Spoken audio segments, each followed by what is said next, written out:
You're listening to What the Tech. Welcome to the What the Tech podcast, where we talk about business and office technology and put our 20 years of expertise to discussing trends and issues impacting the workplace. This podcast is brought to you by Global Teck Worldwide, your technology office experts that's been around for 20 years, providing trusted, personalized office IT solutions. Check them out at amazon.com/TECK. That's amazon.com/TECK. Still paying for slow, outdated business internet? Why would you do that? Everything is so expensive in 2022. But listen, you might not realize you can go to circuitloops.com, instant quotes to easily compare with what you're paying for and find the upgrade that's right for you. It's that easy. Go to circuitloops.com. And welcome to another session of What the Tech. I'm Rolando, the founder of Global Teck Worldwide, where we talk about business and technology, and we bring on the leading voices to talk about how those two things intersect in the workplace. And today we're bringing out a big gun, Tyler Jefcoat of Seller Accountant, to talk about, is Amazon the right place today for sellers? Should you be looking at Amazon as a channel to make money? Before we bring on Tyler, I want to bring somebody else out that joins me right around this hour when we go to doing these types of podcasts. It's my friend and buddy, Dave Kelly. Listen, you guys are in for a special treat today. Dave, I want to give a special shout out to Steve Cadigan. I just saw an article recently in CNBC that had him talking about the remote workforce and about Gen Zs and millennials. And he's been on our podcast before. So I want to give him a shout out. Great article, featured his new book, Workquake. Check it out. It's on cnbc.com.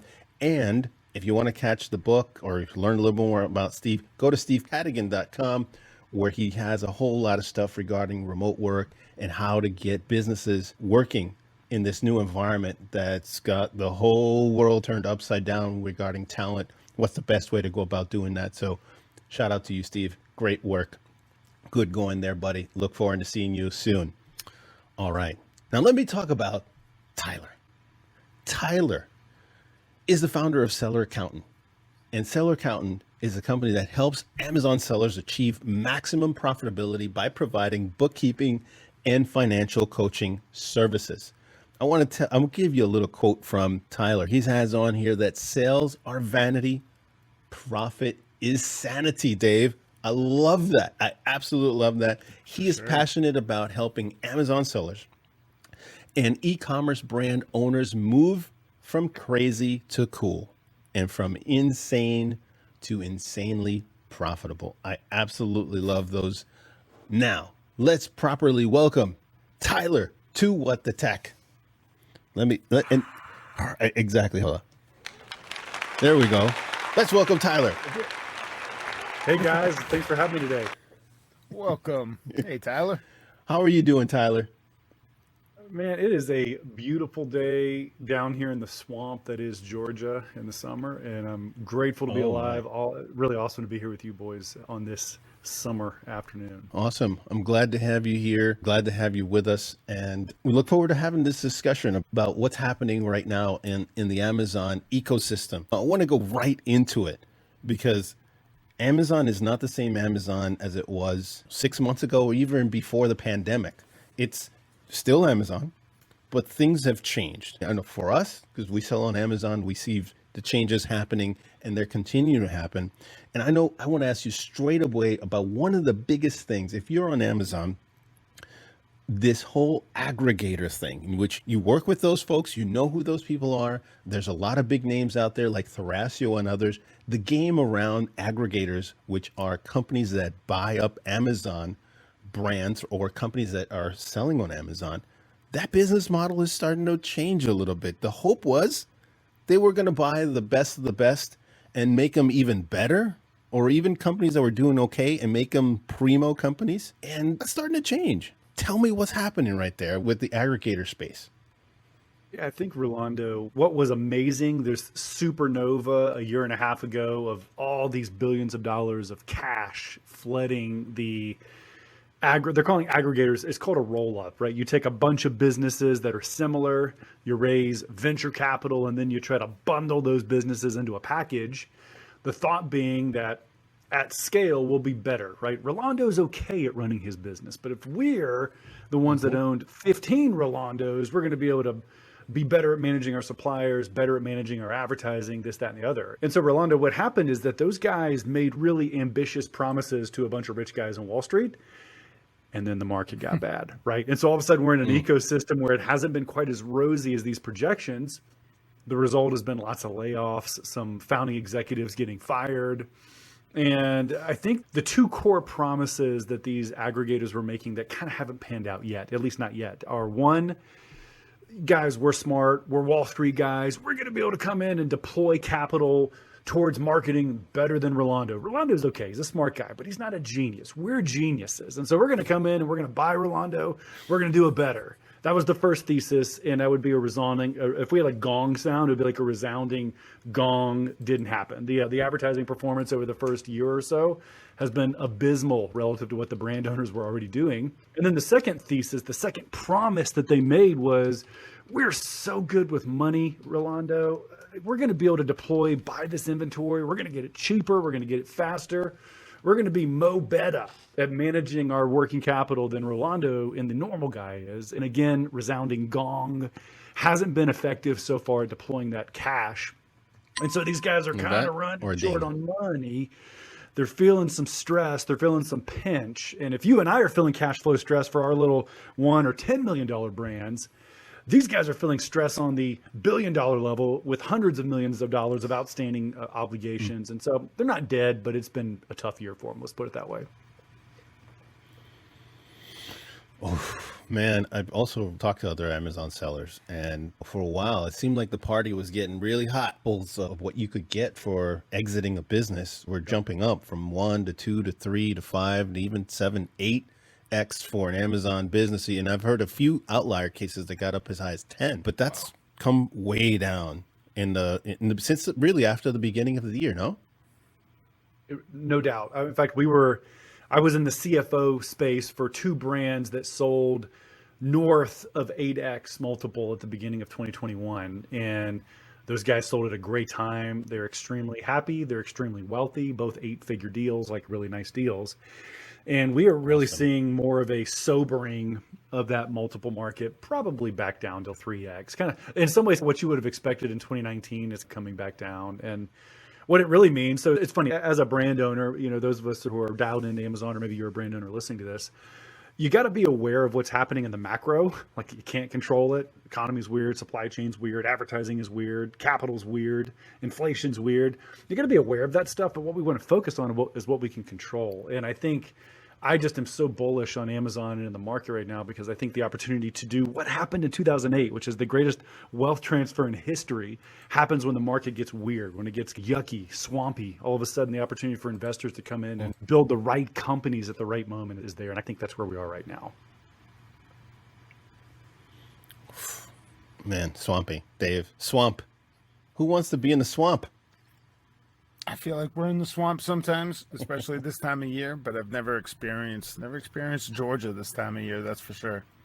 Yeah. As a University of Georgia fan, by the way, like, we just avoid the Florida swamp. As long as we're out of that swamp, we're fine. But yeah, it's I got to tell you, Tyler, the reason why I wanted to also have you here is that you have such a wealth of knowledge and insight on obviously that space with the haters, but also you're dialed into what's working on Amazon for those sellers that are killing it, as well as what's not working for a lot of Amazon sellers in the Amazon marketplace. There's so many misconceptions from the day that we started selling, actually before we were on Amazon, maybe almost 10 years ago when we started getting into the Amazon world. And we've been around for 20 years, but into the Amazon world to today, there's still misconceptions about what works, what doesn't work. And one of your is profits is what is king. Not so much sales, because you could sell a lot of dough, a lot of products, a lot of widgets on Amazon and barely be profitable, which is no good. And that leads to problems. Can you talk about what you're seeing is working for Amazon sellers in terms from a profitability perspective? What are you seeing that's working?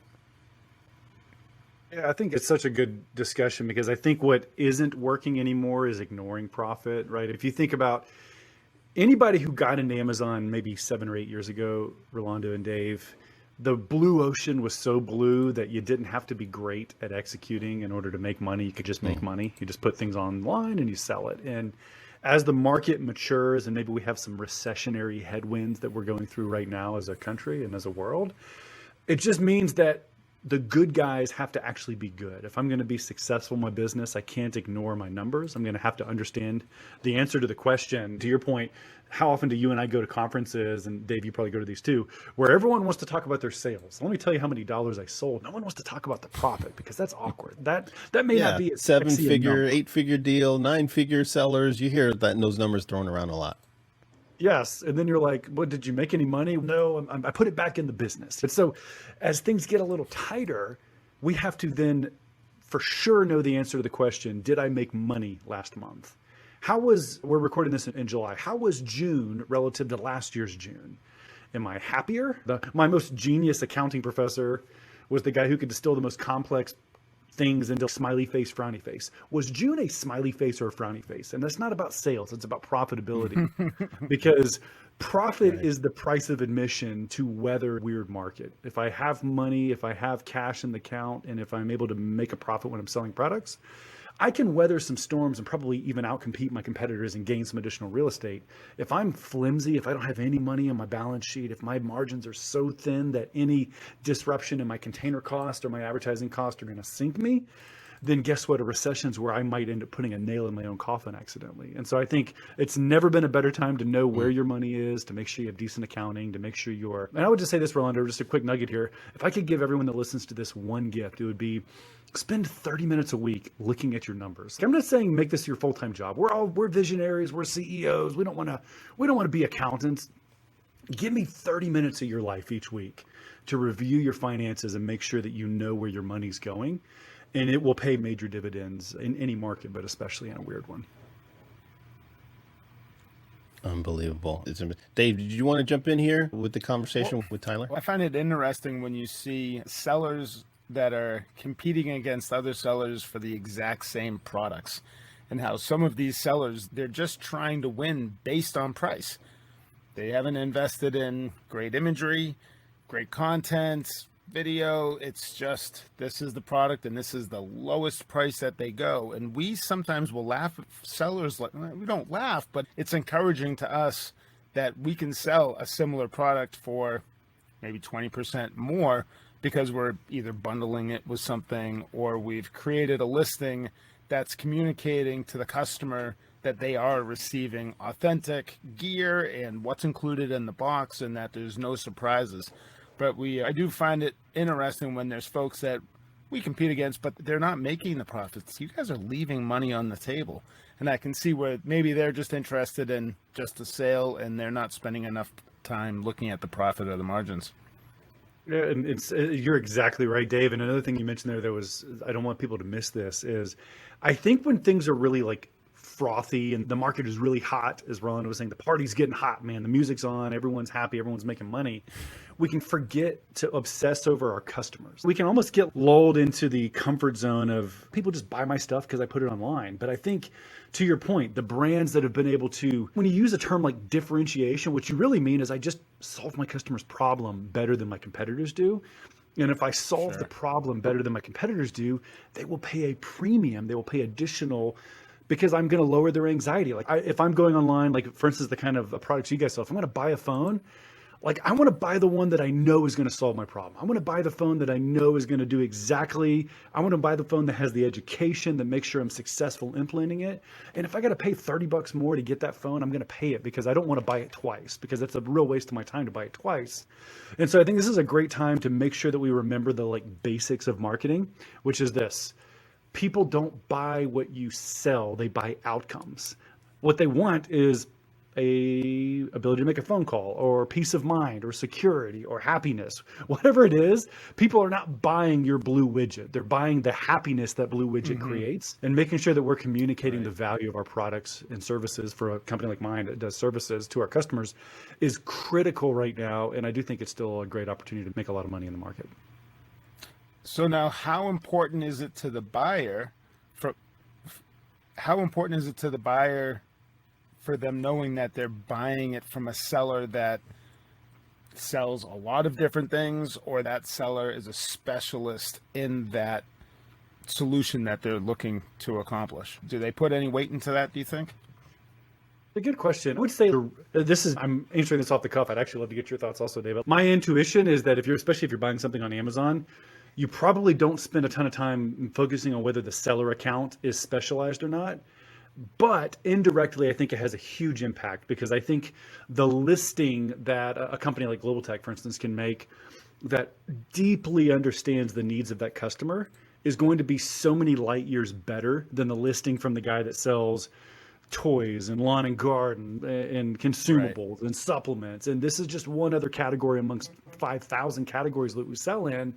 That company's not going to make a listing that meets all of my needs as a buyer the way that somebody that, I don't know if you've ever had a conversation with somebody who they read your mail, like they get your problem intently. They know it like inside and out.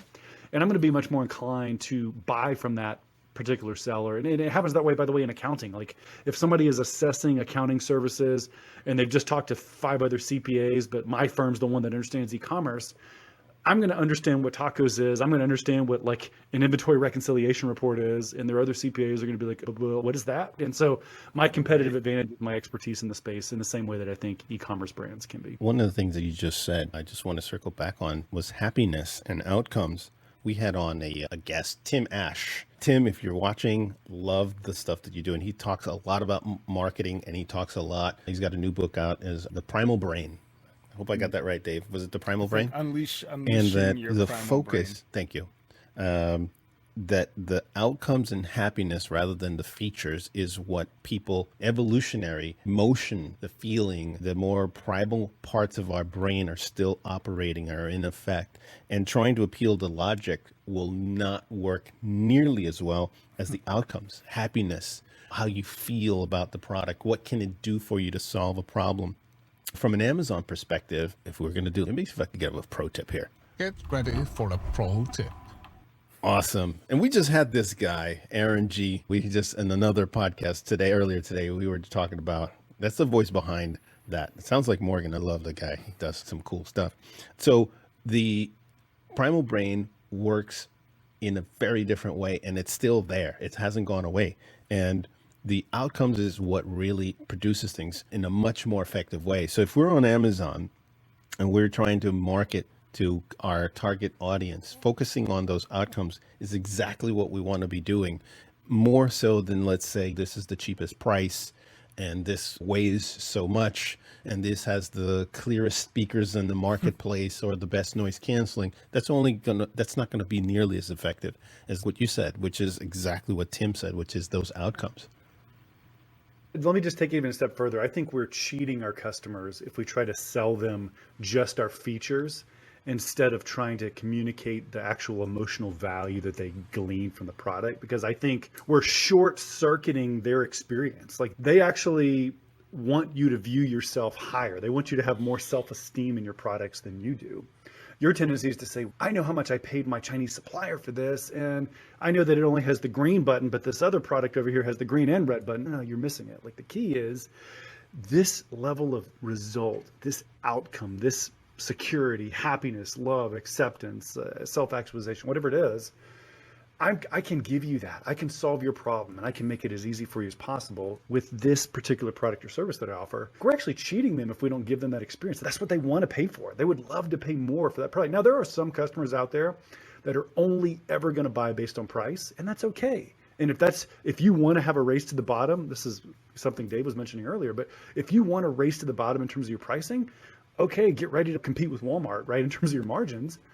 But if you want to have a differentiated offering, there are customers out there that prefer to buy quality over price. And my advice as a CFO would be to focus on those kinds of problems to solve, and not the commoditizable, no brand, no additional value, no high margin products. I agree. And something for us, just to toot our horn for just 2 seconds here, is that we've never really been focused on being the cheapest.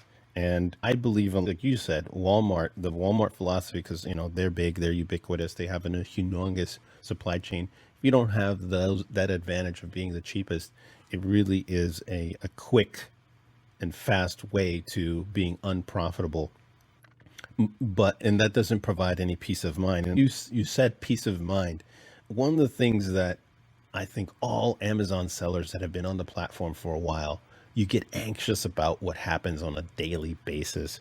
And I'd like to jump into that with you, Tyler, because the one thing that you hear, even from very successful Amazon sellers, that they're all worried about is Amazon canceling them, suspending them, listings going off, all the rest, hijackers. There's a lot of anxiety that comes with being on Amazon.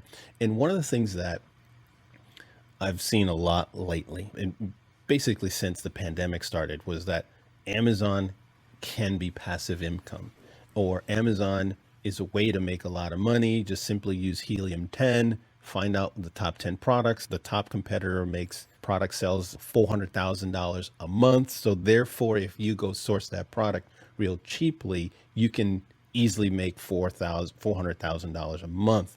That's not said, but it's implicit in a lot of these clips that I've seen on social media that's become more common lately, that it's passive income, that you can easily be on page one for a particular product and rank and sell at that level as that number one seller in that category.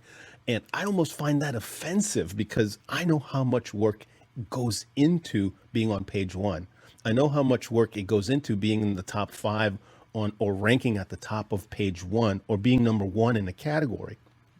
And I think a lot of people, large companies, as well as medium and small, really don't understand the amount of work. And that is totally not passive and not an accident if you are the 1 or 2 or 3 in your category. It is not by accident. There's no flukes. And it's an uneven playing field. And you have a lot of insights to that. And I wanted you to share a little bit of that anxiety that goes around some of that, and in dispelling some of those myths. There's a reason that you've been in business for 20 years, Rolando, and probably a lot of the guys who buy the $1,000 course, guaranteed $400,000 sales, you can't go wrong. There's a reason that those guys largely haven't been in business for 20 years. And I think the problem with that model is that whatever wave you're jumping on is already passing by the time you buy someone's easy hack course, right? Easy hack, step 1, 2, 3, can't lose. And it's not to say that we shouldn't start, try new things. I think I love the idea of entrepreneurs trying new businesses. But my opinion is that execution is the only sustainable competitive advantage.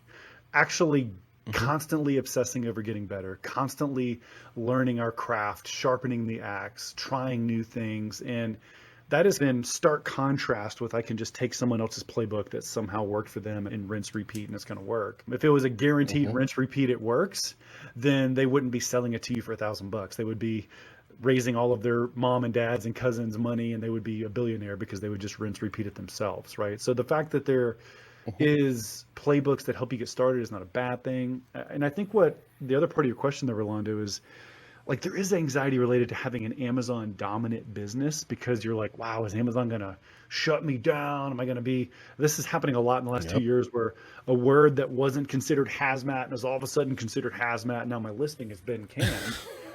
And I'm getting chills just you talking about the word hazmat. I am getting chills. I didn't realize. Yeah. So actually, should have warned you that I was going to create some PTSD for those of our listeners who have any products that have any lithium batteries or anything else. Right? PTSD is the right word. That's exactly right. And because of that PTSD, people who have lost hundreds of thousands of dollars of income, maybe because of that kind of a listing crash, my advice to them is just make sure that you have a coordinated, coherent strategy. And here's what I mean by this. The aggregators, kind of to circle back to those guys, they created a blip in the market a year and a half ago that told you this story. In order to get maximum multiple when you sell your business, have 3 SKUs on one channel selling with as little complexity as possible. That was like the leaner, the meaner, the business model, the better. But if I'm not going to sell in the next 6 months, and in fact, with the current market, I don't think I would for most brands out there, the better strategy is probably— Hold on, let's circle back on that. Okay. Pause. You are saying if you're an Amazon business right now, or you're primarily on Amazon, because this deserves an exclamation point, it may not be the good time for an exit right now. The conditions are not favorable for that. I don't want to gloss over that, because that's a really important thing for a lot of folks that you hear them. You've had conversations with, I'm so exhausted, Tyler. I can't do one more day. I got to get out. There could be some real downside to selling right now. No doubt about it. And just to put another finer point on that, as an investor, and by the way, because I own my company, I am an investor in that company, I need to understand what my objective is for this investment. And it might even be just a number. What do I need for my family if I was going to sell the business? I want to know what my objective is, what my goal. And then if the market ever gets frothy again like it was last year and I get that number, bam, guilt-free, I'm going to sell the business, I'm going to get out. My intuition and what I'm saying with my clients, Rolando and Dave, is that is not right now in the middle of 2022. The capital markets are gooey. There's been a collective puckering, if you can imagine, in these like venture capital spaces trying to acquire the businesses. And I don't think that means e-com or Amazon is dead. I think it's far from that. I just think that we're probably 18 months from another crucial, favorable moment to sell the business, which gives you and me an opportunity to say, okay, I'm going to grind for 18 months and I'm going to get that number that I really want to get for my business. What are the most important improvements, most important changes, most important metrics I need to track? I need to get really focused, because I think there's going to be another wave that goes up. Right now, the tide's out. I don't want to go to market while the tide's out. My boat's going to hit the bottom. The tide's going to come back in. Wow. How can I be ready to get maximum value when it does? Absolutely. And what are those what are those things? All right. I'm just going to make up a number. If there's an Amazon seller out there, a lot of them, according to the Market Pulse that tracks a lot of this stuff, the vast majority, 99%, sell less than $1 million. I think it's 2%. So 98% of sellers that are on the platform sell less than $1 million of product a year. So we're talking to 98%. If you're above the $1 million mark annually on Amazon, you're in that 2%. So if you're one of those folks that are in one of those categories, and you're thinking about pulling the trigger down the line, what is it that you need to do? What are the top 3 things? Let me ask you, what are the top 3 things you need to do as a business in order to get top dollar? Because again, you talk to the aggregators, you know what they're paying for, what they're looking for, or some other business interest that may, not an aggregator, but somebody that says, yeah, I want that business because you're getting good cash or whatever. What should you be doing to get top dollar out of your Amazon business? Yeah, I immediately thought of 3 things in my head. So you didn't even prepare me for this question, Okay. but this is so straightforward in my mind. First, the accounting nerd point, and then the kind of productivity point. So the first one is I've got to have good bookkeeping. I need to, if I'm ever going to go to market, and it might be in a year, I need to make sure that I can paint a clear picture to my future buyer that lowers as much anxiety as possible. To put the illustration, imagine you go to a car lot to buy a car, and the shrubs haven't been cut, and the guy looks greasy, and there's like garbage in the parking lot. The likelihood of you pulling the trigger on a $30,000 purchase of a car is next to 0. That's the same way it is with a business. An investor needs to be able to take that first glance at your financials, and they don't have to be perfect, because no one's perfect, but they need to be good enough to lower that anxiety and build trust. That's the first thing. Get your books in order. Let's say I'm managing QuickBooks. Let's take that first point. Okay. I do QuickBooks, or I have a VA that's doing QuickBooks. Is that good enough? Is there a certain standard that needs to be met? You're talking about investors coming in and buying. What is there a particular standard that they're looking for, that on that first point of yours, that makes some businesses stand out and others like, I don't know, I can't trust those numbers? So it's so funny, like for that 98% that are sub million. By the way, we brought on a customer doing $1 million a month in revenue 3 years ago that was using a spreadsheet and a napkin to do their accounting. So the unacceptable model is to opt out. I've got to have accounting. QuickBooks Online or Xero, if that's your preferred software, those are both really good tools. And I think 98% of the sellers out there should be using one of those tools. You're going to give somebody $50 a month to have that software, and you're going to build your accounting. In terms of what the standard is, not to get too accounting jargonish here, but accrual accounting just means that my... Okay, all right. Geek out moment. Here we go. So Here comes a pro tip.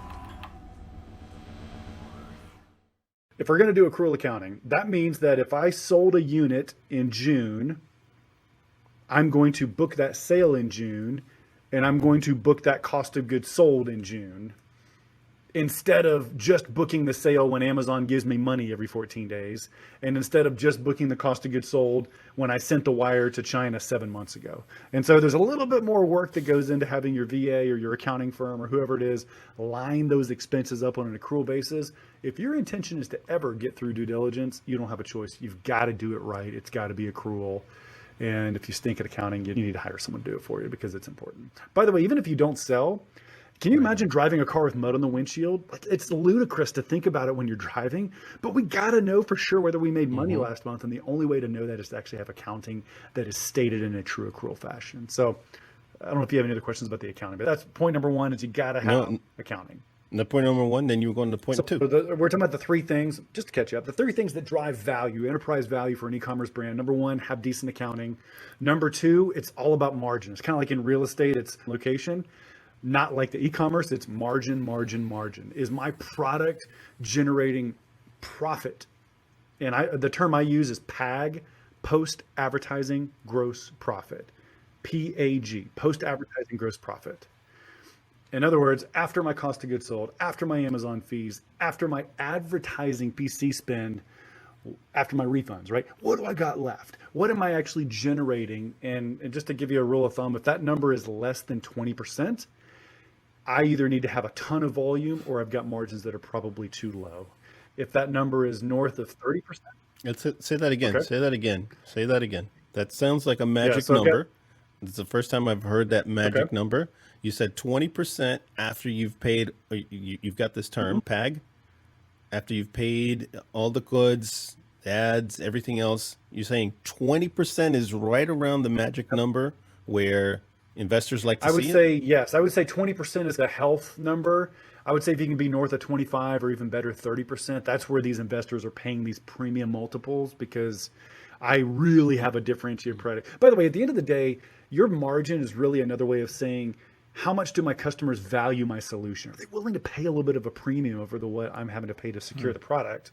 And if I can, the kind of holy grail, if you will, is to have 30% or more margins. Not every business model is going to support that. Like for instance, if you're more of a wholesale business and you can do some volume, but get closer to 20% PAG, you might be cooking with gas. You might be in great shape. If you're a private label brand and you are under 20%, you may be in trouble. And here's the difference, Rolando, is that if I'm a private label brand, I normally have to have my money tied up for 6 or 8 months in inventory. Whereas a lot of times if I'm a wholesaler, I might get to turn that cash 10 times a year. And so if I can turn that cash 10 times a year, I can afford to have slightly lower margins. And if I've got to sit on inventory for 9 months, I'm going to have higher margins, if that makes sense, to make up the difference. And so what you're saying, I'm going to rephrase what you're saying, because I think it's important to a lot of those smaller folks, even folks that are starting out. There is a viable option for making money if you are a wholesaler on Amazon. You just got to know the right products in order to do that. And if you're a private labeler, it's about making as much margin as possible and very high margins, simply because you're going to tie up a lot of cash in inventory. Nailed it. And I think that maybe the punctuation there is, regardless of whether I'm a reseller or a brand owner, I can't afford to ignore either side of what Rolando just said. I've got to understand my profit margin, and I have to understand how good I am at getting that cash turn. How many times a year do I turn my inventory? And if I choose to ignore either vector, either part of that equation, I'm in trouble. I'll give you an example of this. If I have a client that maybe has outrageously high 40% profit margins, but if he's sitting on 3 years of inventory, that still is not a good brand. That is still a really bad investment because it's going to take me 3 years to get paid. 40% divided by 3 is less than 15%. All of a sudden, those annual margins are yucky, right? The flip side of that, let's say I have a customer with a brand that makes only 15% profit margin. It's relatively low, but he turns his inventory 10 times a year. Now, all of a sudden, my annual returns on that precious dollar that I've invested in the business are actually 15% times 10. Whoa, that's way better. And so just remember that you're, again, to take my genius professor, your level of smiley face, your level of happiness is going to be the intersection of my profit margin and how quickly I can turn that cash in that inventory. And if I'm worse on one vector, I've got to be better in the other vector, or vice versa. Awesome. And you were going to jump in to talk about the third thing. One was No, two, yeah. go ahead. Third thing. Three nuggets. What are the best investors paying a premium to acquire? Got to have good accounting that tells a clean. So don't have your personal mortgage commingling in there. Have clean, separate business financials. Number two is make sure you're focusing on margin and getting the most out of the dollars you invest in your business. And then number three is just brand. Like at the end of the day, if I am going to invest in understanding my customer. And by the way, Rolando, this doesn't necessarily mean I don't sell other people's brands. What this means is that I invest obsessively in understanding my customer, developing long-term relationships with her, and having the ability to sell a specific product into a niche. This is to Dave's point earlier. This is why you might want to focus on one category. This is why you may want to focus on one buyer avatar, because I want to build a brand. I want to build a universe around what she wants, what she looks like, what her concerns are, what her outcomes are that she wants. And if I can package that brand, where there's a big difference between a completely commoditized mug and a Yeti mug. I probably pay 10 times as much for my clever Yeti mug here than I could for any other mug, but it's because this brand was created to address my needs as a consumer. And so get the accounting right, focus on margin, and then make sure that you're doing strategic efforts to have a coordinated brand, a brand that matters. Even if you're 100% Amazon, you can still have a brand that matters to that customer set. And I think those are the three nuggets I would say.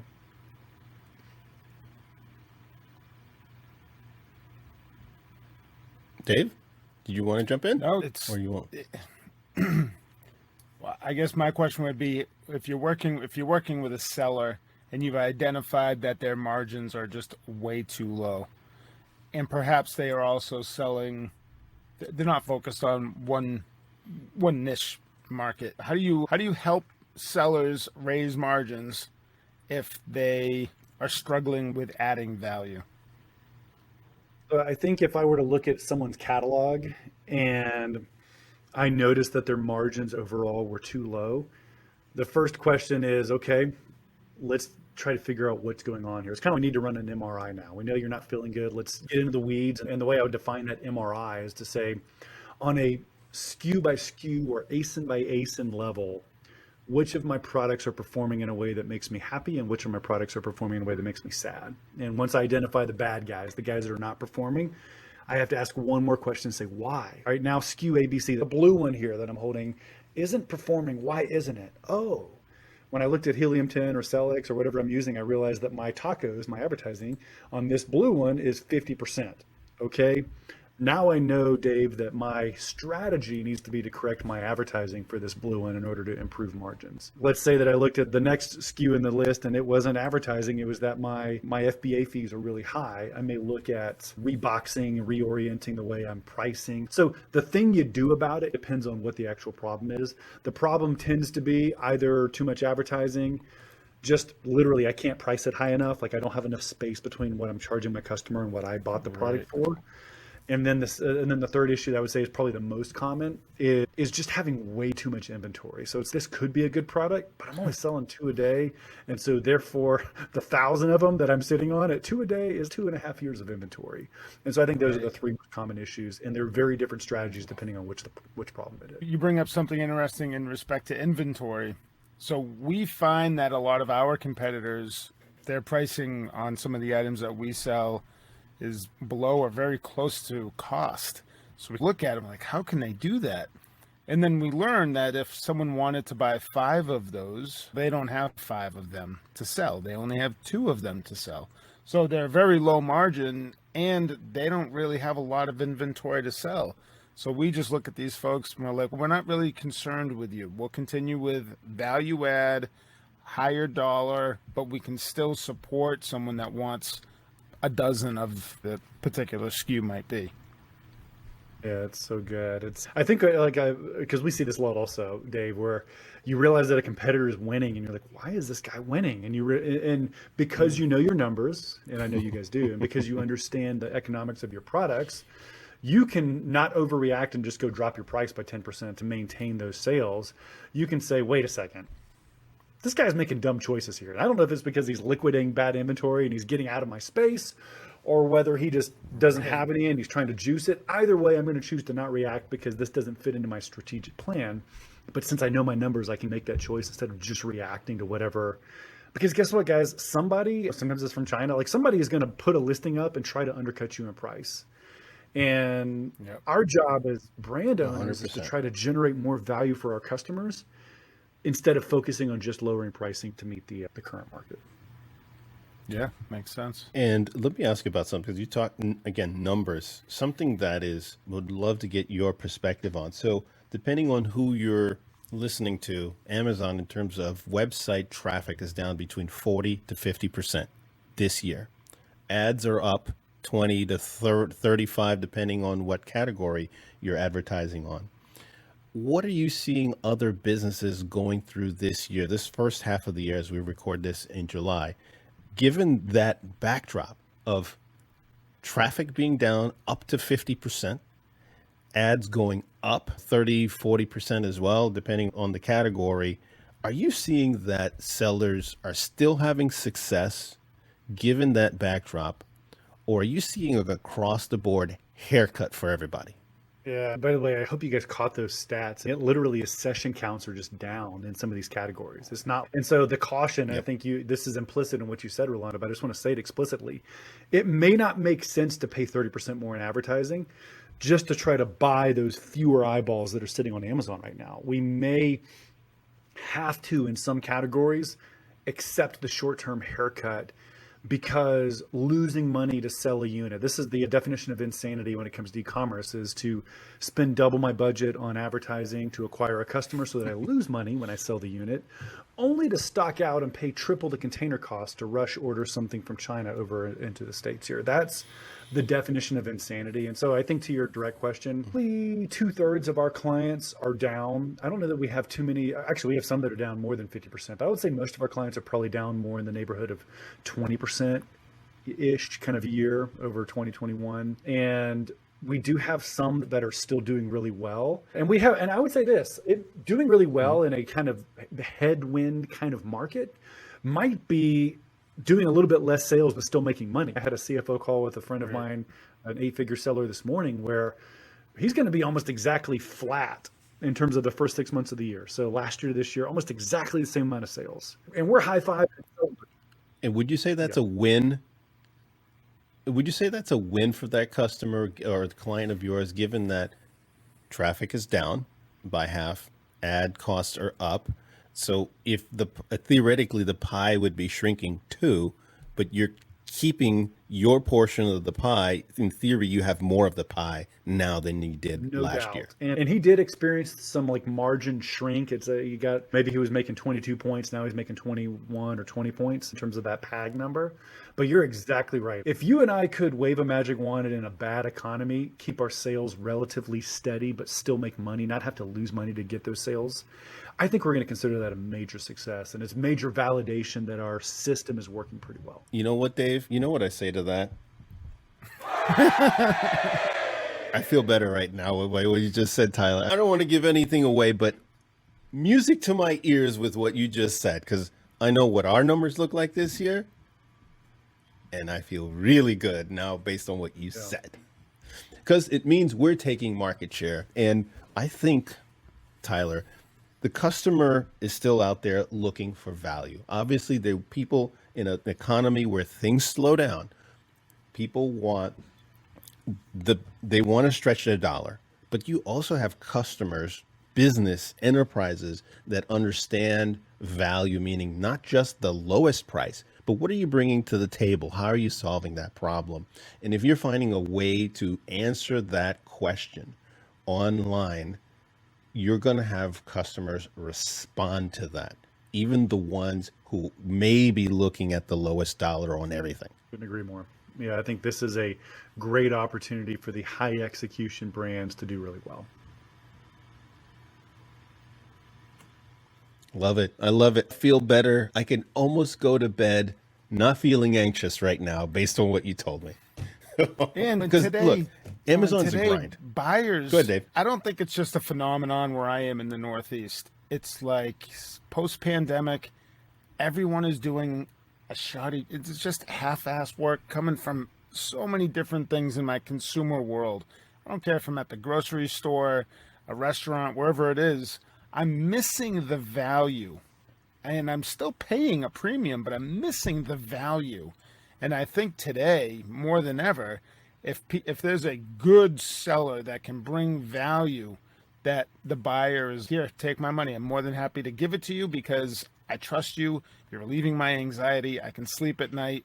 You know what you're talking about. This is who I want to do business with. And I would think that today, especially, that you want to find the people that can bring you that value, and a lot of it is just drying up in other sectors.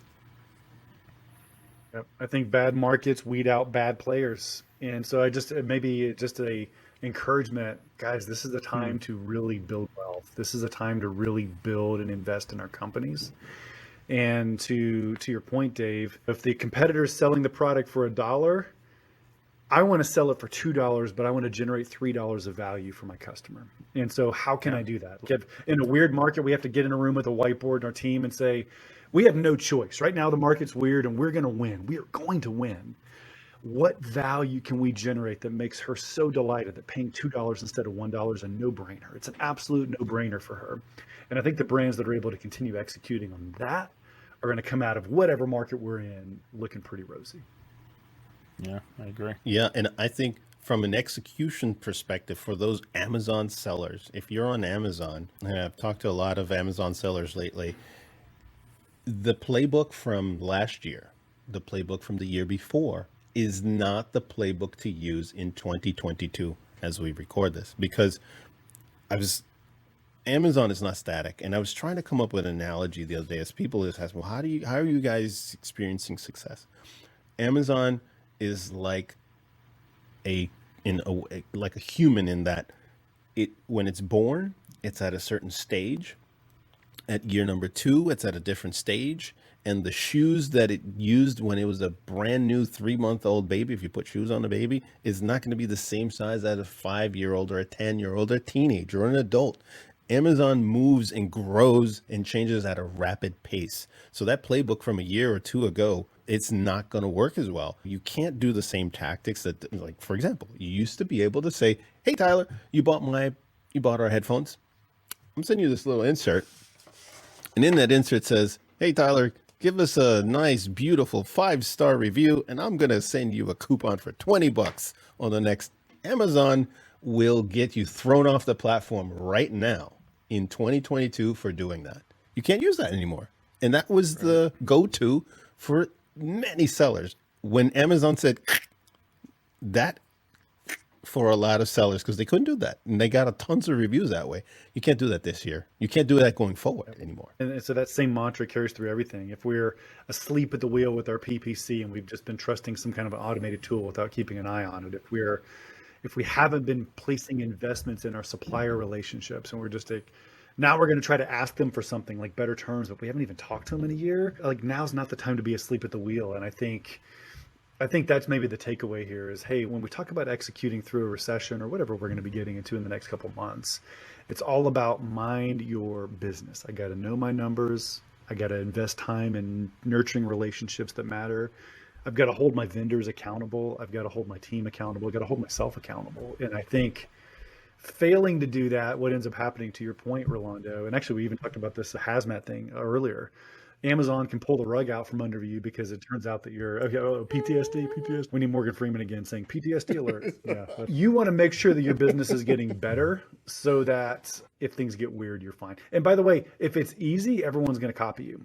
The thing that's hard is kind of like choose your suck, so to speak, and push through it. And I think everyone's going to be just fine. If it was easy, there would be many more sellers that are in the $1 million club and above would be higher. It'd be like 40%, but it's not.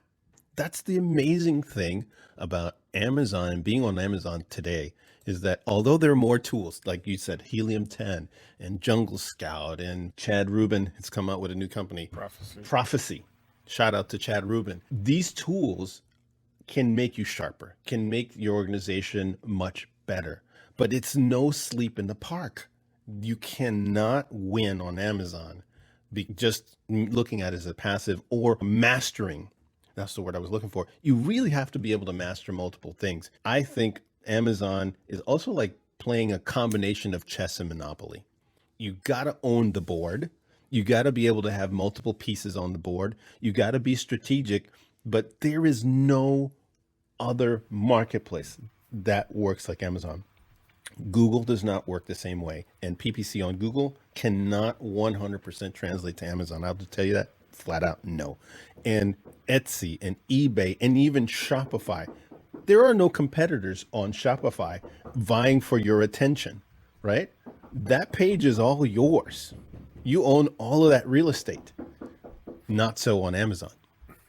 The eyeballs are competing for, and just everywhere you scroll on that page, like go here, go there. This one's higher. You might want to consider this one. It's a totally different playbook that's required to succeed. And it's not a passive playbook like on a Shopify website. I would consider that a lot less stress than on an Amazon page, where Amazon's got your attention wherever you look, left, right, and center. Get ready for a pro tip. Yeah, I think for 90+% of the brands out there that sell on Amazon, it will take them 5 times as much ad spend to acquire a single customer in Shopify than it does on Amazon. And this is for 2 really important reasons. One is Amazon, even though we're talking about maybe it being a little bit down this year, Amazon still owns way more buyer intent. The customers that go to Amazon are way down the funnel.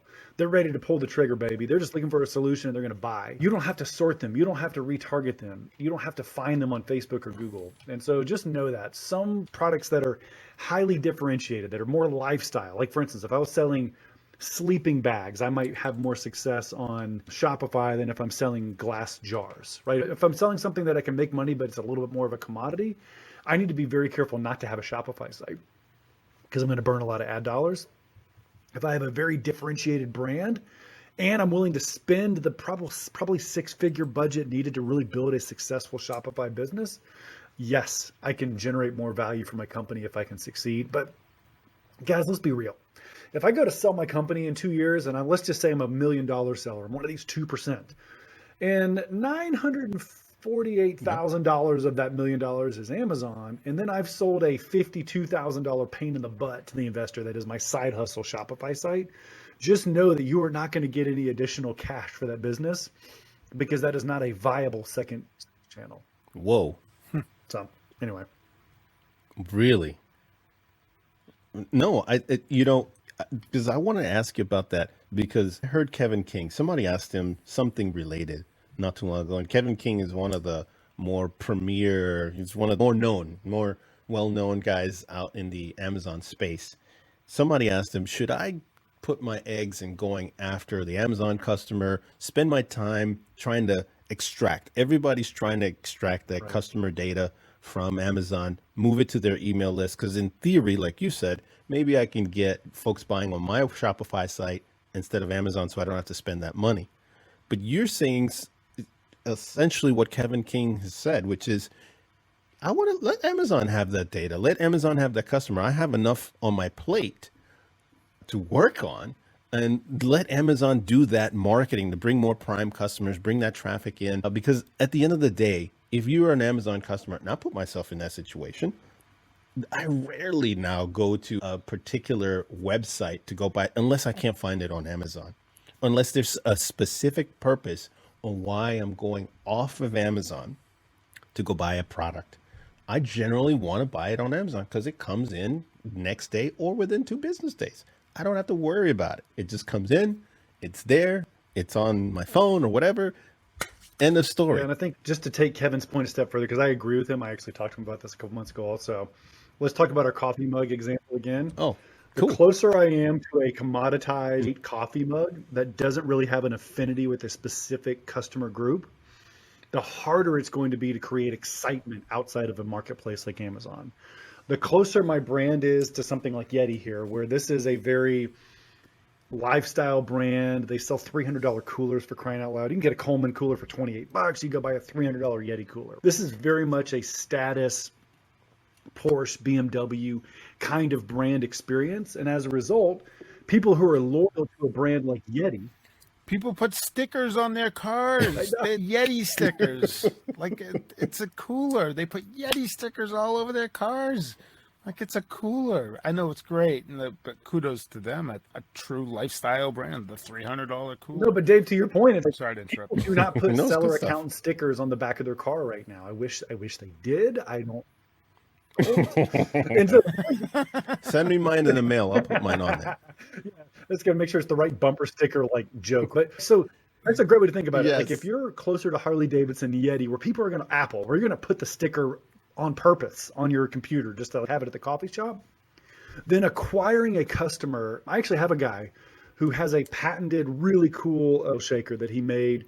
He is crushing it on Shopify, but it's because his brand is so differentiated that he has these 20,000 raving fans that love his brand. They would go out of their way to buy his brand, even though its price is expensive.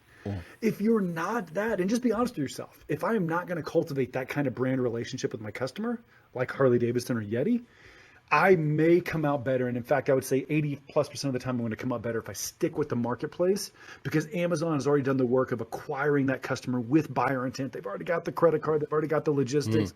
All I have to do is communicate, hey, my version of the product solves your problem. Enough said, click the button and we'll send it to you.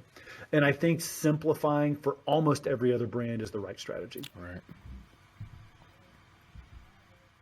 That's money. That's money. That's the consulting advice you just gave, because I received that.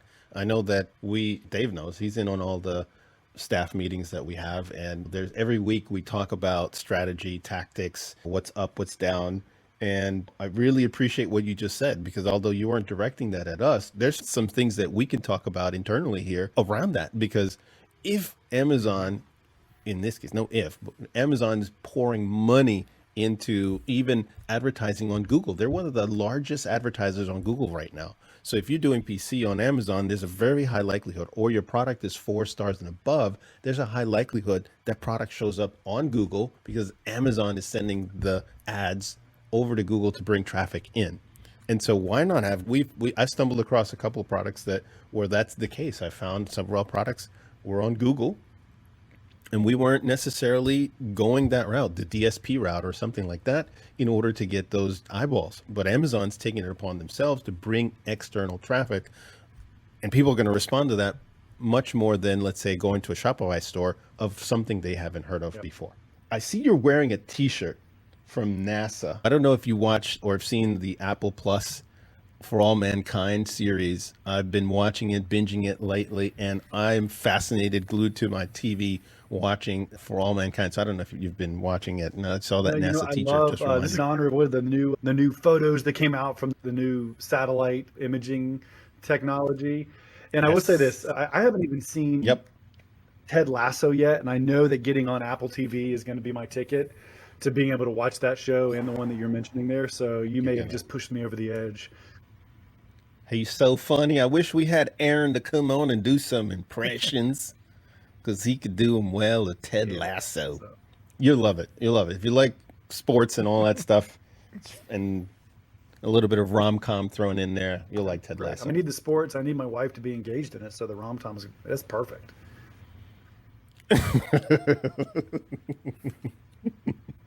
Hey, Tyler, I want to ask you a couple of rapid-fire questions since you got a few more minutes left with us. This is a simple thumbs up or thumbs down, and there's no right or wrong answer. It's your answer, all right?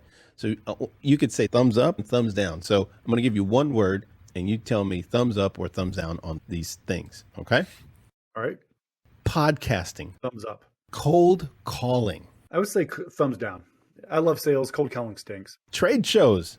I wish I had the gladiator thumbs sideways. Trade shows depends on the trade show. I generally like trade shows. Let's go thumbs up. Kind of so, all right. LinkedIn. You know what? Of the social platforms, I like LinkedIn. I'm going to go thumbs up. Instagram. It could be good. I'm not on Instagram because I am an obsessive personality. And if I get into anything, I'll destroy my life with it. And so Instagram's not currently a part of my life. It's probably good. All right. TikTok. Man, I got to tell you, Rolando, you got me excited about TikTok here the last time we spoke, and I am still not on it. Yeah. But I am bullish on TikTok right now. Bullish. Okay. Bullish is good.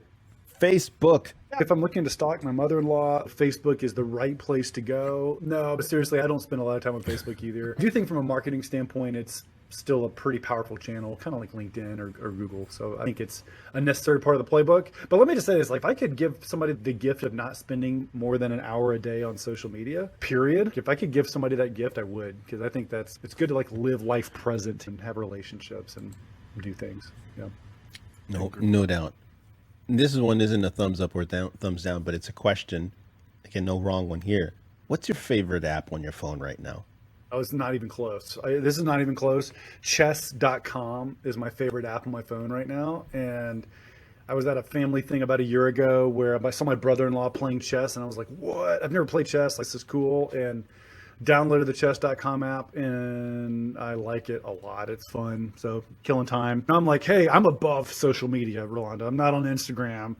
But then you're like, okay, Tyler, You're beyond. Are you spending 2 hours a beyond. day on chess.com, Tyler? I would be like, next question, Rolando. Let's go to the next question. Yeah.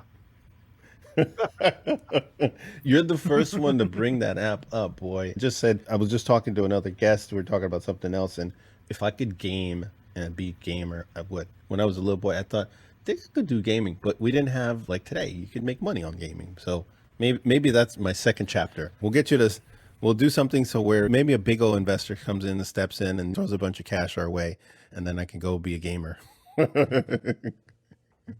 right. We'll open Twitch stations. We'll then post it to YouTube afterwards. These guys are making like 30 grand a month, and some guys even more than that. But it's unbelievable. I've never been good enough.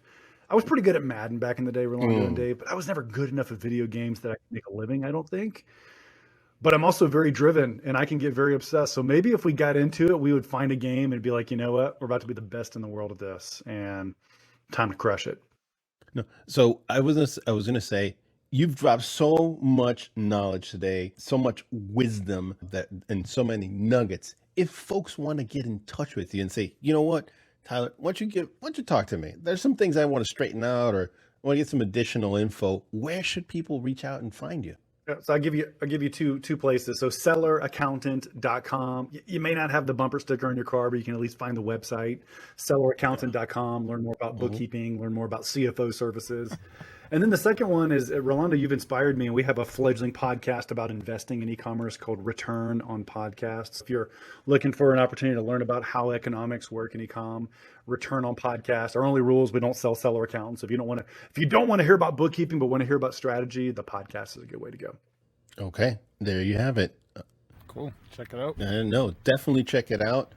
Tyler is the man when it comes to these things. He's got stuff that he hasn't even shared with us that I know that in talking to him are eye-opening. So if you're looking to become more profitable as a business or want an evaluation, like you talked about, is it the right time to sell? There are some things that Tyler can bring to the table that you have not thought of. So check Tyler out at Seller Accountant or on his podcast.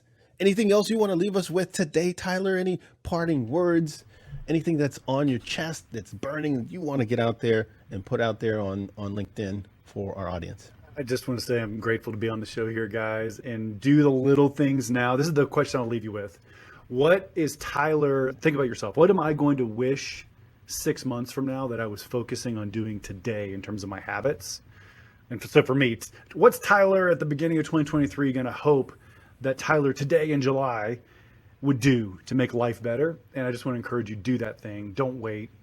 Fix that relationship, do that exercise, go see that doctor, get that sleep, whatever it is that you need to. Don't wait, because life is precious. Amen. Wise Here we go. That is awesome.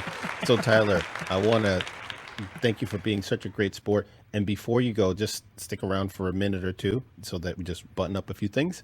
But I want to thank you today. I want to thank today's sponsor, CircuitLoops.com, for being wonderful. Go there, check those out if you need business internet quotes. Time is ticking. Go ahead, go out. We're also on Amazon. If you're looking for anything, headphones or headsets and speaker phones and webcams, and go out. We're at Global Teck Worldwide. So Amazon.com/Global Teck Worldwide, all one word, and tech is spelled with a K. So go check us out. We're there.